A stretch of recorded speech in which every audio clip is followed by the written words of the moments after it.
General public, आम व्यक्ति जो है हम्म, वो तंत्र के बारे में नहीं जानता। वो भक्ति जानता है, वो अद्वैत जानता है, द्वैत जानता है, थोड़ा बहुत विशिष्टाद्वैत जानता जी होगा। जी।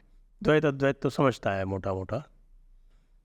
तो इसी को यदि तंत्र के प्लेन पर ले जाएं तो ये मुझे समझाएं कि दर्शन की दृष्टि से तंत्र कहाँ बैठता है।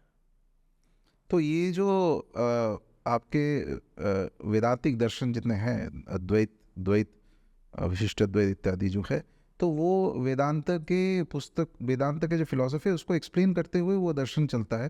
तंत्र पहला चीज़ है कि एक, जैसे कि एक पैरेलल पाथ है, वैदिक पाथ जो है उसके साथ तंत्र एक पैरेलल पाथ है। इतना कि वो सबसे पुराने जो कमेंटेटर है मनुस्मृति के, कुल्लू का भट्ट, वो खुद बोलते हैं कि वैदिक एक श्रुति, एक वेद की श्रुति है, एक तंत्र की श्रुति है।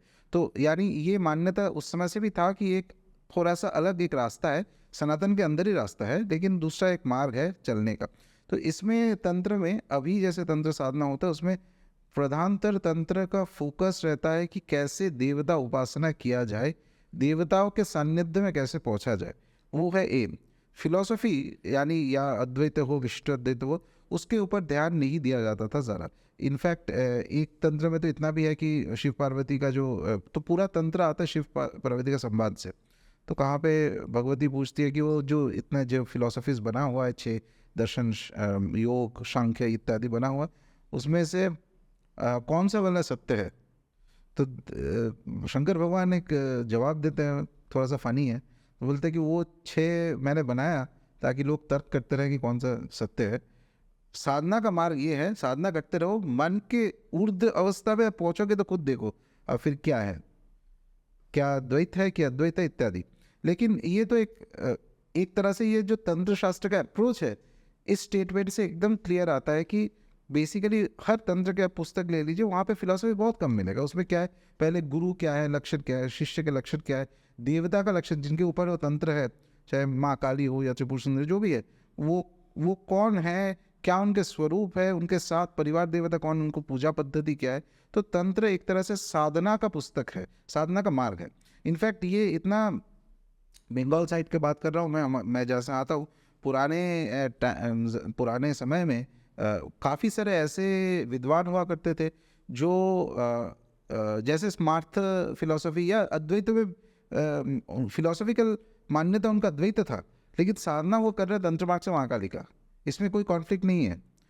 इनफैक्ट एक बहुत पुराने टाइम के एक जो आचार्य हुआ करते थे उन लोग का अच्छा, जैसे कि आप मान लीजिए कि न्याय विशेषिका जो सिस्टम था छह दर्शन में से, तो काफ़ी सारे उनके महापंडित हुआ करते थे जो तंत्र में ही साधना होता था। लेकिन फिलोसॉफिकली आप किसी भी आपके ओरिएंटेशन के हिसाब से आप कोई भी मान सकते हैं, इसमें कोई अंतर नहीं है, डिफरेंस नहीं है, कोई प्रॉब्लम भी नहीं है। क्योंकि इट इज़ लाइक कि एक तरह से मान लीजिए तंत्र है कि गाड़ी में जो फ्यूल डाला जाता है वो है तंत्र। अब गाड़ी का मॉडल आप चेंज करके आपको ये है पसंद नहीं है तो दूसरा लीजिए, रिजल्ट में अंतर नहीं होगा, क्योंकि तंत्र एक एक्सपीरियंस के ऊपर ज़्यादा फोकस करता है कि आप अनुभूति लीजिए, वो देवता का एक्सपीरियंस हो आपके साथ, और उसके बाद धीरे धीरे वो जो देवता है वही आपको लेके जाएगा। जो जो चरम अवस्था है, चरम अवस्था कुछ भी हो सकता है, चरम अवस्था ये भी हो सकता है जैसे कि एक पुस्तक में ऐसा एक लाइन है, वेरी इंटरेस्टिंग है, फाइन। उसमें बोलते हैं कि जैसे भूत प्रेत इत्यादि लोगों को पजेस करता है, वैसे कभी कभी एक आध व्यक्ति को ऐसा होता है कि शंकर भगवान खुद पजेस कर लेते हैं। तो शिव जिसको पजेस करता है, जिसके अंदर आवेश हो जाता है शिव का, वो ही इनलाइटेंड है, चरम अवस्था में पहुंच गया है वो। तो सेम वे एक अद्वैतवाद भी तंत्र में था, एटलीस्ट जो कश्मीरी तंत्र था उसमें अद्वैतवाद था, लेकिन वो वेदांतिक अद्वैत नहीं था, थोड़ा सा अलग है। उसमें एक सिंप्लीफाई करके अगर बोला जाए तो उसमें भैरव तत्व में एक चीज़ आता है जो हम लोग जो कहा जाता है भैरवो हम, यानी आप देवता से एकत्वम एक आ जाएगा। तो उस अवस्था पे आप जैसे कि आप ही देवता हो, आपके कॉन्शियसनेस देवता के साथ है, पूरा तो आप कोई बन नहीं सकता देवता, मनुष्य में उतना ताकत है नहीं, लेकिन उस चेतना जो है एक हो जाएगा देवता के साथ, और वो देवता जैसे सोचेगा, जैसे देखेगा, वो एक divinisation of the human body, वो चीज़ हो जाता है। वो कहीं ना कहीं वो भी एम है तंत्र का, वो तंत्रवाद में तो होता ही है, लेकिन फिक्स नहीं कि करते हैं वो कि यही चाहिए आपको। वो साधक के अपने टेंडेंसी के ऊपर होता है। और ज़्यादातर लोग जब देवी उपासना करते हैं तो उन लोगों में ये होता है कि ऑल दे वांट इज जो माँ के चरण तक पहुँचना है। फिर बाकी जो भगवती जैसे जहाँ पे लेके जाएगी, अगर उनके लोक में लेके जाना है या ऐसे जो जीवन मुक्त अवस्था है वो भी है, सब हो सकता है।